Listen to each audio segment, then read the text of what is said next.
পুরাতন ফ্রিজটা রং করে নতুন করে ফেলবো। তো ভিডিওটা দেখতে থাকেন।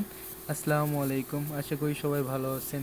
দেখেন, পুরাতন ফ্রিজ সৌদি আরবে রং করলাম, বাট আমার রঙের কাজের বয়সে ফার্স্ট টাইম মানে ফ্রিজ রং করতেছি, এর জন্যই ভিডিওটা আপনাদের সাথে শেয়ার করা। এটা হচ্ছে ভিতরে কালারটা রং নষ্ট হয়ে গেছিল, আর হচ্ছে জায়গায় জায়গায় সে চটে গেছিল, এর জন্যই মূলত রং করলাম। তো এখন কে বলবে যে এটা পুরাতন ফ্রিজ?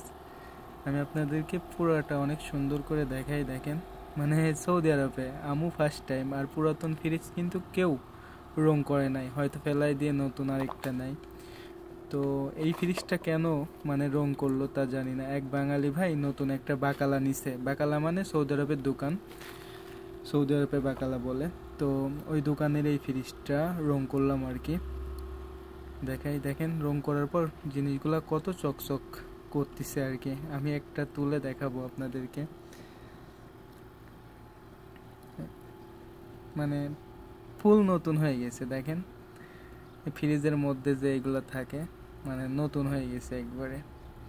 আমরা হচ্ছে সাদা বয়াটা করলাম, এটা হচ্ছে রং, আমি আপনাদেরকে দেখাই। আর যে তারপিনটা আমরা সৌদি আরবে ইউজ করি, এটা হচ্ছে এই তারপিন, অনেক ভালো, মানে মারার সাথে সাথে দ্রুত শুকে যায়। আর বয়ার নাম হচ্ছে নারী বয়া। আর আমরা যে মেশিনটা দিয়ে কাজ করলাম এটা, আর এটা হচ্ছে গান, মানে এই গান দিয়েই এই বয়াটা মারলাম। জানি না আপনাদের কাছে ভিডিওটা কেমন লাগবে। ফ্রিজ রং করলাম, যে যেখান থেকে এই ভিডিওটা দেখছেন কমেন্ট করবেন। ভালো থাকবেন।